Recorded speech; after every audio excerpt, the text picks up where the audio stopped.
Hello, welcome everyone. I am here with Anastasia Di'Nitta, who is deaf and competing in the Miss Gay Seattle competition and is also Seattle's deaf drag queen. Yes, hello. Thank you. What a wonderful introduction. My name is Anastasia Di'Nitta, and my name sign is Anastasia, like pageant, but use your middle finger when you do the name sign instead. Hello. So don't forget to click the thumbs up button, like, or subscribe to this podcast. Okay, so now let's go ahead and get on with the interview. Yes, let's go. So tell us about your coming out story. Inquiring minds want to know. Well, I actually came out twice. The first time I came out, it wasn't by choice. I was forced out. It was kind of sad, but that's history. I mean, it's okay now, but at the time I was able to see who my friends were growing up. I just was not ready. And I told people, oh, I'm not gay. And I wanted things to settle down. And at that time I was in middle school. I was in 7th grade. I was just a kid. I didn't know about myself. So I endured. But around my junior or senior year of high school, I was ready to come out. I came out slowly. But really, I was accepted by mostly everyone. And then, my community was really there. Oh, so what's your reasons for coming to Seattle? Were you born here or did you move here? Well, actually, I was born in Renton. And then I moved to Puyallup. And I really prefer not to move around a lot during that time. So that's where I grew up until I was about 18. And then I moved over to DC for 2 years.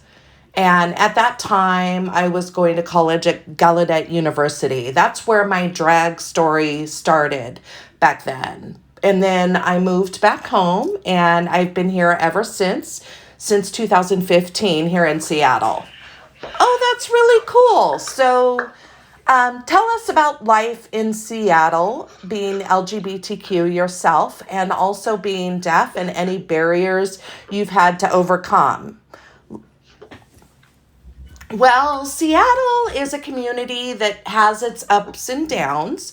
Right now, we're going through a lot of financial crisis. A lot of our community members are experiencing financial difficulty, but really, when I moved to Seattle in 2015, that's when my drag career was really born. I mean, it started in DC. I had a friend who was Blake, who was a seamstress and really expert at making clothes, really fancy, elegant clothing. And Blake really pushed me to go out into the drag community, but it wasn't easy for me. I didn't just warm up to it quickly. I was the only deaf person. I felt alone. You were the only deaf person? Yes, as far as I know. I mean, in my history. I mean, now I'm the only deaf drag queen here in Seattle. But there are other deaf drag queens around, including my best friend, Sin Nombre. Sin Nombre originally started in Portland, but now lives in Austin, Texas, and owns their own restaurant, has their own business, and it's pretty renowned.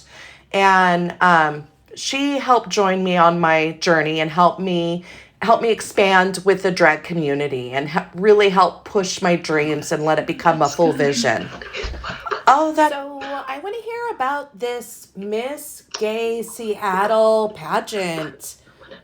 I want to know. This is next week, right? Yes, it's next week on Saturday at the Erickson Theater. I will share the information down below, but really, I am contestant number one for Miss Gay Seattle. I competed last year. I lost, but I think that was to help prepare me for the future, to prepare me more for what's expected, where to improve, and I really endured. And I've got some buildup from my community, and I'm excited to show how I've grown. Oh, I'm super excited about this. Will this be recorded? I think I'm going to try to have someone record it, but really, this is a live event in person. Tickets are $25 at the door. If you want a VIP ticket, those are $35. The VIP allows you to sit close to the stage, close to the drag queen, and really experience the action. It's really a fun event. Oh, I forgot to switch the banners up down below. I'm so sorry about that. It's okay, I memorized the questions. Okay, so what makes you feel passionate within the community that showcase pride? Ever since, when I was growing up, not just with my drag, but with every aspect of who I am as a person, is the communication barriers. Because, of course, naturally, I'm naturally deaf, but, out in the community, there's a lot of learning on accommodations, and there's a lot of people who don't believe that we deserve this kind of right, like to be a drag queen or, deaf rights per se. And I'm proud of how I can endure throughout. And I tell people, I don't want to tell people how to live, but, I'm deaf and I do drag. And a lot of other people maybe don't want to see this or wish me luck and success, but I've endured and I'm ready to face the challenge. I'm not going to let that stop me. And my community is learning, my drag community is learning more about the deaf community is learning more about the drag community. Deaf people have not really been exposed to drag. There's not a lot of us around and out there, and so they don't know how to participate. They don't know the rules and how to communicate. And then there's like maybe some cliques with drag. So I'm really excited to educate the deaf about drag. And then, then I want to focus and, educate the hearing community. From when I first started, a lot of drag queens felt like they thought I was rude or slighting them because I couldn't communicate with them. And so really, it took a lot of education and expressing my feelings and a lot of, getting over a lot of stereotypes. And truly, I'm very lucky and fortunate that I have community now of friends, a strong group of people who truly believe in me and what my role should be. Well, you're very beautiful, and you show yourself to be a strong advocate for the deaf community and also for helping educate people. So, take opportunity that many hearing people are so fascinated with sign language. So be sure to use that. Well, thank you for that. I just love how both communities have also educated me. I don't know everything, truly. And I expect my community also to hold me accountable. And just like I will hold them accountable, it's a two-way street. And I've seen both sides. And I've seen both sides too, with my parents growing up, as an interpreter in the past, and I've seen that there are barriers. Yeah, so you're going to have to share your experience as a CODA, really, child of deaf adults. We all get a lot of negativity, and a lot of us think CODAs don't really want to get involved with the community, and now more than ever, we need your involvement. So I am so thankful for that. Oh, yeah. So, okay, tell me about the first time you did drag. I want to know your story. Oh, it's crazy. So I just got to warn you, this is my story by drag mom, Kimberly Di'Nitta. Sorry to put your name on blast here on print, but I want to share this story So I'm going to share the story, Kimberly. I was at Gallaudet University in 2013, 2014, about that time. And I was just on a date with a cute boy. And, I was newly out and I was getting to know everything. And I'm back on campus and I noticed, this figure with big hair, got a figure, strutting along. And I looked over and I thought, who is that person? And it looked like a woman, but I didn't understand. And I'm like, oh, I get it. Okay. And this person was with Victoria Brandevis and my drag sister.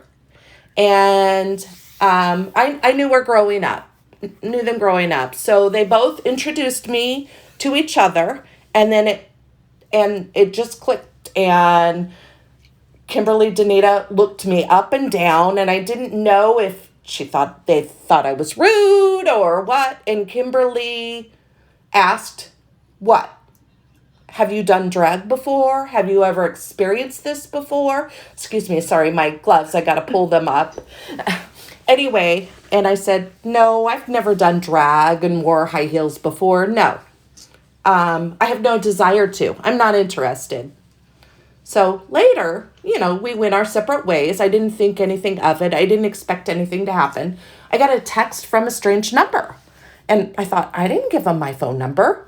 But apparently my drag sister gave Kimberly my phone number and said, hey, just so you know, I put your name for a competition next week, a drag competition. So get ready to do your first performance.